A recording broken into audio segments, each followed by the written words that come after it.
Hello friends, आज हम लोग बात करने वाले हैं formation of compound.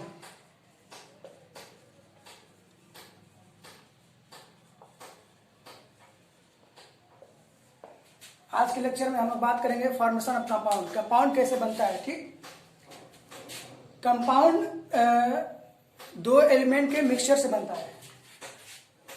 Combination of two or more elements,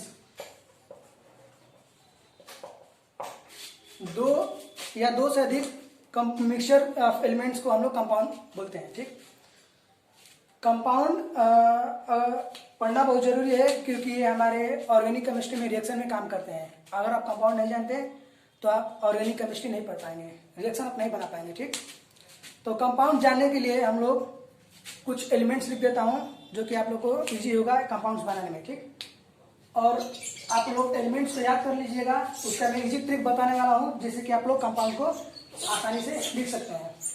ठीक, तो मैं यहाँ पर कुछ एलिमेंट्स को लिख देता हूँ जिससे कि आप लोग कंपाउंड को आसानी तरीका से बना सकते हैं। ठीक, तो सबसे पहले मैं एलिमेंट्स में कुछ मेटल्स के बारे में लिखूंगा, कुछ मेटल्स के बारे में। ठीक, तो मेटल्स, घबराइए नहीं, मैं कुछ ही मेटल्स के बारे में लिखूंगा जो जनरली क्लास 10th में आप लोग के रिएक्शन में पूछे जाएंगे। जनरली मतलब ज्यादातर पूछे जाएंगे एलिमेंट्स। ठीक, तो इसका मैं आपको इजी ट्रिक बताने वाला हूं जिससे कि आप लोग कंपाउंड को आसानी तरह से बना सकते हैं। देखिए, सबसे पहले लिखूंगा सिल्वर। ठीक, फिर लिखूंगा हाइड्रोजन, लिथियम,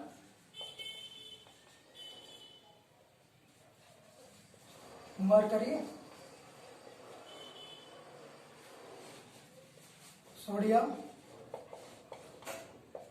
पोटेशियम। जितने मेटल हैं ये फर्स्ट एलिमेंट के, फर्स्ट वैलेंसी के हैं। ठीक, सॉरी, फर्स्ट वैलेंसी के हैं। ठीक, इसके बाद मैं लिखूंगा कुछ और मेटल्स लिख देता हूं सेकेंड वैलेंसी के। Beryllium, calcium,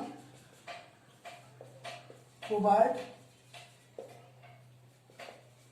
iron,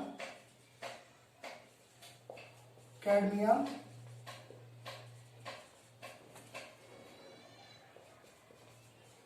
lead, stannous,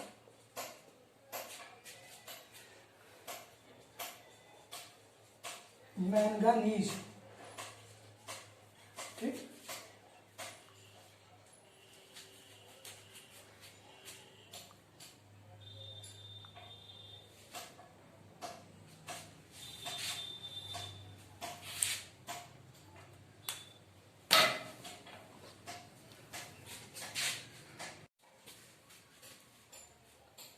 यहां पर लिखते हैं जिंक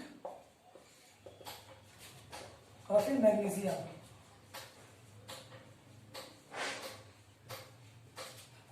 और कॉपर। ये जितने मैंने लिखा है ये फर्स्ट वैलेंसी के हैं। Silver, hydrogen, lithium, mercury, sodium, potassium. ठीक, और beryllium, calcium, cobalt, iron, cadmium, lead, stannous, manganese, zinc, magnesium, copper, ये सेकेंड वैलेंसी के हैं।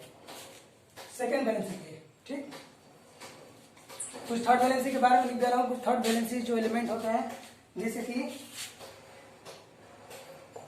एल्यूमिनियम,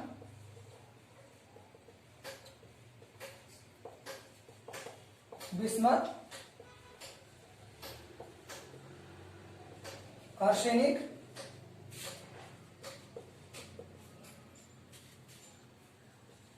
बोरॉन और क्रोमियम।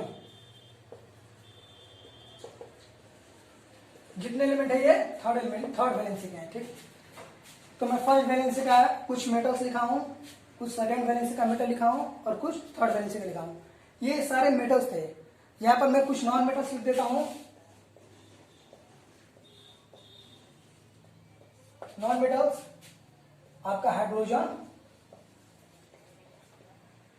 हैलोजन, देखिए हाइड्रोजन यहाँ पर 4 प्रकार के हो जाएंगे, ठीक, 4 प्रकार के, 4। पहला आपका होगा आयोडीन, दूसरा होगा ब्रोमीन, और तीसरा आपका होगा फ्लोरीन, और तीसरा होगा आपका क्लोरीन, चौथा होगा क्लोरीन, ठीक। ये चारों एक एक वैलेंसी के हैं, इनका वैलेंसी 1 होता है, हाइड्रोजन का भी वैलेंसी 1 होता है, ठीक। और SONPC सल्फर, ऑक्सीजन, ये दोनों आपके सेकेंड वैलेंसी के होते हैं, ठीक। नाइट्रोजन, फास्फोरस, ये के दोनों 3 वैलेंसी के होते हैं। इसके बाद आता है लास्ट कार्बन, ये आपके होते हैं 4 वैलेंसी के, ठीक। तो मैंने यहाँ पर मेटल्स कुछ लिखे हैं, कुछ नॉन मेटल लिखे हैं, ठीक। इनसे हम लोग कंपाउंड बनाएंगे, मेटल और नॉन मेटल से, ठीक।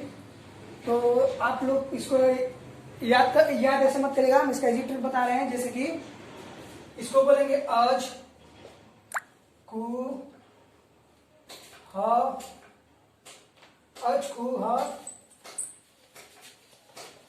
सॉरी, अज, ह, ली, हज, ना, क, ठीक। अज है ना का, फिर बी ए, सी ए, को, फे, क, ओ ऐसे आप याद करने के लिए, ठीक। पीबी, सन, मन, और यहां पर जन, एमजी, ठीक, और कु, एमजी, कु, अल, बी, अस, ब, ठीक। फर्स्ट वैलेंसी के लिए आप लोग ये ऐसे याद करेंगे, अज, हली, हज, ना, क, ठीक। सेकंड वैलेंसी के लिए आप याद करेंगे बी ए, सी ए को, फेकत, ओ, पीबी, सन, मन, जन, एमजी, कु। थर्ड वैलेंसी के लिए अल, बी, अस, बकर। ये याद करने का इजी ट्रिक है, ठीक, जिससे कि आप आसानी से याद कर सकते हैं। सिल्वर, हाइड्रोजन, लिथियम आप लोग मत याद करिए, आप लोगों को ज्यादा मुसीबत होगी। नॉन मेटल को याद करने के लिए सबसे आसान तरीका, या आपको बोलिए हाय, हेलो, SONPC, हाय, हेलो, SONPC, ठीक। ये कुछ मैंने मेटल्स लिखे हैं, कुछ नॉन मेटल्स, इससे कुछ कंपाउंड बनाएंगे। देखिए मेटल और नॉन मेटल से जो कंपाउंड बनते हैं उसे बोलते हैं आयनिक कंपाउंड, ठीक। तो उसके बारे में हम लोग बात नहीं करेंगे, हम लोग बस बात करेंगे कि कंपाउंड हम लोग कैसे बनाते हैं, ठीक। तो सबसे पहले यहाँ पर हम कुछ मेटल्स लेंगे। अब कुछ भी मेटल लीजिए, जैसे कि मैं फर्स्ट वैलेंसी का कोई भी मेटल ले रहा हूँ, जैसे मैं लिथियम ले रहा हूँ, ठीक। मुझसे कोई बोला कि लिथियम फ्लोरीन बनाइए, ये बोला लिथियम सल्फर बनाइए, यह बोला लिथियम कोई भी ऑक्सीजन के साथ बनाइए, हमको आयनिक कंपाउंड बनाना है, ठीक। तो सबसे पहले यहाँ पर लूंगा लिथियम, LITHIUM, ठीक। लिथियम के साथ मैं कुछ भी रिएक्शन कराऊं, कुछ भी लूं, कंपाउंड बनाऊं। जैसे मैं लेता हूं आयोडीन, कोई पूछा कि लिथियम आयोडीन बनाइए, ठीक। तो लिथियम आयोडीन बनाने के लिए मैं लिथियम का फार्मूला लिखूंगा Li, ठीक, और आयोडीन का मैं फार्मूला लिखूंगा I, ठीक। जिससे मुझे पता है कि लिथियम का वैलेंसी 1 होता है, लिथियम का वैलेंसी 1 होता है, और आयोडीन का वैलेंसी 1 होता है, ठीक। तो मैं दोनों का वैलेंसी लिख लूंगा और दोनों का क्रॉस मल्टीप्लाई करूंगा, लिथियम का आयोडीन का वैलेंसी के साथ और आयोडीन का वैलेंसी लिथियम के साथ, ठीक। तो Li पे आपका आ जाएगा 1 और आयोडीन पे आ जाएगा 1, तो 1 1 दोनों में कॉमन, तो इसलिए हम इसको बोलेंगे LiI, ठीक। तो ये हमारा लिथियम आयोडीन का फार्मूला हो गया, ठीक। अब इसे कोई दूसरा बनाएंगे, जैसे कि कुछ दूसरा लेते हैं। मैंने लिया सोडियम, ठीक, सोडियम। हम सोडियम का रिएक्शन कराए मतलब किसी से भी, कोई भी मेटल के साथ। ऑक्सीजन लेते हैं, कोई बोला सोडियम ऑक्सीजन का फार्मूला बताइए, सोडियम ऑक्सीजन का कोई बोला फार्मूला बताइए। तो सोडियम का फार्मूला Na होता है और ऑक्सीजन का फार्मूला O होता है, ठीक। मुझे पता है कि सोडियम का वैलेंसी यहाँ पर Na पर 1 है, ठीक। सोडियम का वैलेंसी यहाँ पर 1 है, तो मैं इसके नीचे 1 लिख दूंगा, ठीक। ऑक्सीजन का वैलेंसी यहाँ पर 2 होता है, तो मैं इसके नीचे 2 लिख दूंगा, ठीक। सोडियम का क्रॉस मल्टीप्लाई कराएंगे ऑक्सीजन के वैलेंसी के साथ, और ऑक्सीजन का क्रॉस मल्टीप्लाई करेंगे सोडियम के वैलेंसी के साथ, ठीक। तो आपका हो जाएगा Na2O1, वो लिखा नहीं जाता है जनरली, तो इसको लिखेंगे हम लोग Na2O। कोई पूछते कि सोडियम ऑक्सीजन का फॉर्मूला बताइए, तो आप लोग बताएंगे Na2O, ठीक। कोई तीसरा लेते हैं, कोई तीसरा दूसरे वैलेंसी में से लेते हैं, कोई दूसरे वैलेंसी में से लेते हैं। जैसे यहाँ पे लेते हैं कैल्शियम, इसमें से लेते हैं क्लोराइड, कैल्शियम क्लोराइड। कोई पूछे बनाइए, कैल्शियम क्लोरीन, सॉरी कोई पूछे क्लोरीन बताइए, कैल्शियम क्लोरीन, ठीक। तो कैल्शियम का मुझे फॉर्मूला पता है कि Ca होता है, कैल्शियम का फॉर्मूला Ca होता है यहाँ पर Ca, इसका मैं नीचे वैलेंसी फॉर्मूला लिखूंगा Ca। क्लोरीन का यहाँ पर होता है Cl, यहाँ पर इसका फॉर्मूला Ca, क्लोरीन का होता है Cl, ठीक। कैल्शियम का वैलेंसी आपका 2 होता है और क्लोरीन का वैलेंसी आपका 1 होता है। तो क्लोरीन का वैलेंसी 2 के साथ हो जाएगा, कैल्शियम का वैलेंसी के साथ, और कैल्शियम का वैलेंसी इसके साथ हो जाएगा, क्रॉस मल्टीप्लाई करा देंगे तो Ca1 हो जाएगा आपका, Cl2 हो जाएगा। तो फॉर्मूला बनेगा CaCl2, ठीक। आप पूरा रिएक्शन आप लेकर अपने अपने करिएगा, मैं तीसरे वाला बता रहा हूँ, ठीक। तीसरा मान लीजिए हम लेते हैं इसको, तीसरा मान लीजिए हम लेते हैं बोरॉन। कोई पूछे कि बोरॉन का रिएक्शन कराइए क्लोरीन के साथ, सल्फर के साथ, ऑक्सीजन के साथ, नाइट्रोजन, मैं नाइट्रोजन के साथ रिएक्शन करा रहा हूँ, बोरॉन नाइट्रोजन बना रहा हूँ, ठीक। तो बोरॉन नाइट्रोजन, तो बोरॉन का होता है B फॉर्मूला, नाइट्रोजन का आपका होता है N, तो N लिख दूंगा। बोरॉन का आपका होता है वैलेंसी 3, ठीक। बोरॉन का मैंने आपका वैलेंसी यहाँ पर बोरॉन का 3 लिखवाया हूँ, और नाइट्रोजन का वैलेंसी आपका होता है 3। दोनों में क्रॉस मल्टीप्लाई करूंगा तो B3N3, तो आपका हो जाएगा, दोनों में 3 कॉमन हो जाएगा, ये दोनों 3 कॉमन हो जाएगा, तो Bn, ठीक। तो कुछ बोरॉन नाइट्रोजन कैसे लिखेंगे, तो Bn, ठीक। मैंने यहाँ पर शॉर्ट में लिख दिया है कि आप लोग आसान होगा।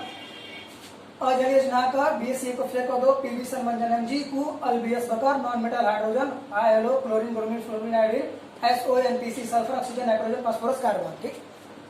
अब इसे तो बनाना सीख गए मेटल और नॉन मेटल के बीच, मेटल और नॉन मेटल से आप लोग बनाना सीख गए ऑयली कंपाउंड, ठीक। अब हम लोग बात करेंगे एसिड से कैसे कंपाउंड बनते हैं, ठीक। जनरली एसिड से आपको क्लास 10 में पूछा गया कि जनरली कंपाउंड एसिड से ही बनते हैं, जो कि यहाँ पे क्लास 10 के रिएक्शन में दिया गया है, ठीक।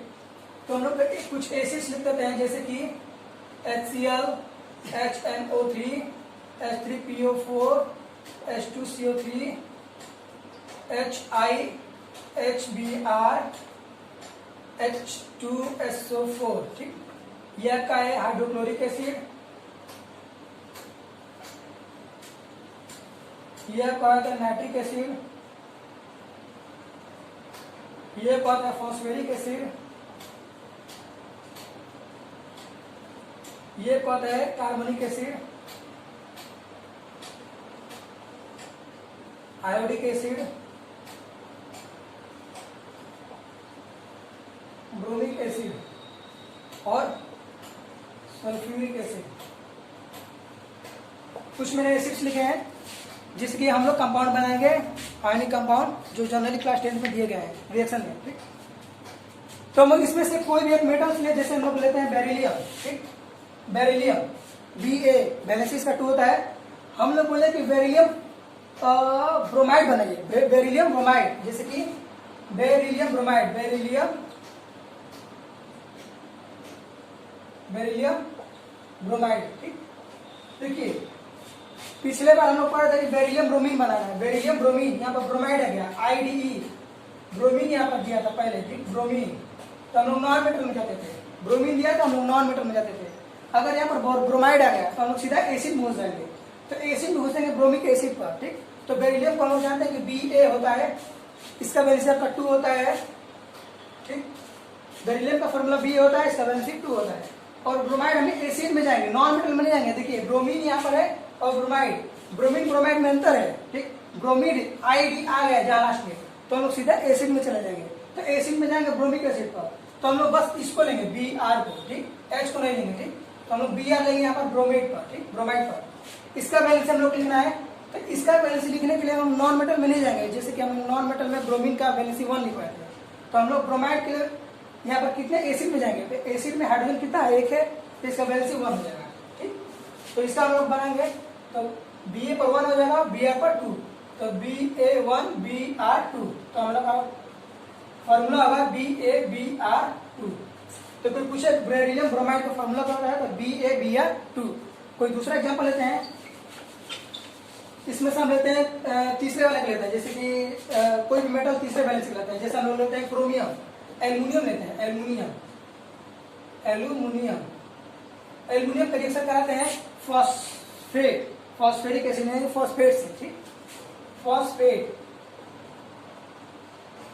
का रिएक्शन कराते हैं, तो देखिए एल्यूमिनियम का फॉर्मूला होता है Al, तो मैं यहाँ पर एल्यूमिनियम फॉस्फेट, तो एल्यूमिनियम के लिए Al फॉर्मूला, इसका वैल्यू आपका हो जाएगा 3, और फॉस्फेट का हम देखो फॉस्फेट दिया है पर ATE दिया है, अगर फास्फोरस रहता तो हम नॉन मेटल में चले जाते, यहाँ पर फॉस्फेट की जगह पर फास्फोरस रहता, फास्फोरस, ठीक, तो हम नॉन मेटल में जाते, लेकिन यहाँ पर फॉस्फेट दिया है, तो फॉस्फोरस नॉन मेटल में P होता है, हमने P लिखा है फॉस्फोरस, इसका वैलेंसी नॉन मेटल में 3 लिखा है। देखिए फॉस्फोरस का वैलेंसी 3, तो यहाँ पर फॉस्फोरस हमको नहीं लेना है, नॉन मेटल नहीं लेना है, हमको एसिड में जाना है, क्योंकि यहाँ पर लास्ट में ATE दिया है, तो हम लोग सीधा एसिड में चले जाएंगे। तो एसिड में देखिए फॉस्फेरिक एसिड कहाँ पर है, तो यहाँ पर है, तो फॉस्फेरिक एसिड यहाँ पर दिया है फॉस्फेट, हम यहाँ इसका फॉर्मूला PO4 लेंगे। ठीक, PO4 लेंगे। ठीक, इसका वैलेंसी मैंने 3 लिखवाया, तो 3 नहीं लेना है।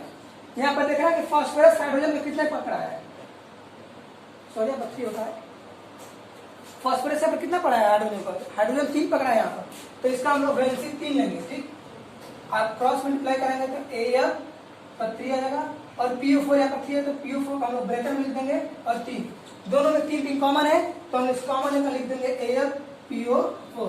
तो पूछ दिया एल्यूमिनियम फॉस्फेट का फॉर्मूला बताइए, तो AlPO4। ठीक, समझ गए होंगे, मैं आशा करता हूँ। ऐसे ही आप लोग कंपाउंड बनाइएगा। ठीक, एक और एग्जांपल लेता हूँ, कोई एक एग्जांपल और ले लेता हूँ, देख लीजिए। मैं लेता हूँ sodium Na, valency 1 metal sodium. ठीक, Na यानी कि सोडियम, मैं सोडियम के साथ सल्फ्यूरिक एसिड यानी कि सल्फेट का रिएक्शन करता हूँ, सल्फेट। देखिए यहाँ पर AT आ गया, ATE, तो हम लोग एसिड में चले जाएंगे, सल्फ्यूरिक एसिड में, सल्फर में नहीं जाएंगे। देखिए सल्फर यहाँ पर मैंने लिखा है, इसका वैलेंसी 2, तो हम लोग सल्फर में नहीं जाएंगे, हम लोग सल्फेट एसिड में चले जाएंगे। और देखिए सोडियम Na का वैलेंसी आपका 1 लिखा हूँ सोडियम का, और सल्फेट यानी कि SO4 लिखेंगे, न कि S लिखेंगे, केवल S न लिखकर SO4 लिखेंगे, क्योंकि यहाँ पर AT है तो सीधा हम एसिड में चले जाएंगे, इसका होगा SO4। ठीक, इसका वैलेंसी आपका होता है जितना हाइड्रोजन पकड़े उसका वैलेंसी होता है। ठीक, सल्फेट का वैलेंसी जितना हाइड्रोजन पकड़े एसिड में, सल्फ्यूरिक एसिड में, उसका वो वैलेंसी हो जाता है। तो सल्फेट का वैलेंसी आपका हो जाएगा 2, क्रॉस मल्टीप्लाई करेंगे तो Na2 और सल्फेट का SO4, 1 कॉमन, मतलब 1 ऐसे छोड़ देंगे, Na2SO4, सोडियम सल्फेट।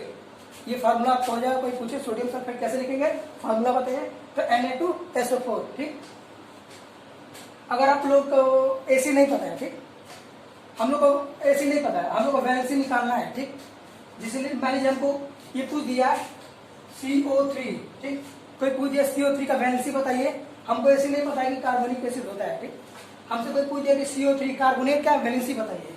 ठीक, कार्बोनेट का वैलेंसी बताइए। ठीक, तो ये बताइए कार्बन का एटॉमिक नंबर कितना होता है, कार्बन का एटॉमिक नंबर 12 होता है, और ऑक्सीजन का एटॉमिक नंबर 16 होता है। तो इसका एटॉमिक मास, तो हम इसका नंबर लेना है। ठीक, तो कार्बन का एटॉमिक नंबर का 6 हो जाएगा, और ऑक्सीजन का एटॉमिक नंबर आपका इसका 8 हो जाएगा। ठीक, हमको कार्बोनेट का वैलेंसी निकालना है। ठीक, तो 6 है, तो इसको हम लोग अगर सेल पर रखेंगे तो रखेंगे 2 4, पर रखेंगे तो 2 4 रखेंगे। ठीक, 2 4, और 8 को रखेंगे तो हम लोग रखेंगे 2 6 Kl पर। ठीक, एटॉमिक नंबर को हम लोग सेल पर रखे हैं Kl24 Kl26। ठीक, तो यहाँ पर देखिए एक यहाँ पर ऑक्सीजन कितने हैं, 3 है, तो एक ऑक्सीजन को इनर्ट होने के लिए कितने चाहिए, यहाँ पर देखिए 6 है तो 2 चाहिए, क्योंकि लास्ट अभी पर 8 होता है तो आपका एलिमेंट इनर्ट हो जाता है। तो ऑक्सीजन को यहाँ पर 2 चाहिए, तो 3 ऑक्सीजन को कितने चाहिए, 2 × 3 6 चाहिए, इसको 6 चाहिए, 6 आयन चाहिए इनर्ट होने के लिए। और यहाँ पर देखिए एक कार्बन को 4 है, ठीक, तो यहाँ पर जो लास्ट ऑर्बिट है यहाँ पर 4, इस आयन में से इसको माइनस कर देंगे, 6 में से 4 को माइनस कर देंगे तो आपका वैलेंसी निकल जाएगा। 6 माइनस 4 कितना होगा, 6 माइनस 4 इक्वल टू 2। यही आपका वैल्यूस हो जाएगा कार्बोनेट का। कार्बोनेट का ये वैल्यूस हो जाएगा। एक ऑक्सीजन को 2 आयन चाहिए कंप्लीट होने के लिए, तो 3 ऑक्सीजन को 6 चाहिए। 6 में से हम लोग लास्ट ऑर्बिट वाले कार्बन को, जो लास्ट ऑर्बिट पे आयन है उसको माइनस कर देंगे। 6 माइनस 4 इक्वल टू 2, तो कार्बोनेट का वैलेंसी हो जाएगा 2। आशा करता हूँ आपको कोई वीडियो बहुत अच्छा लगा होगा।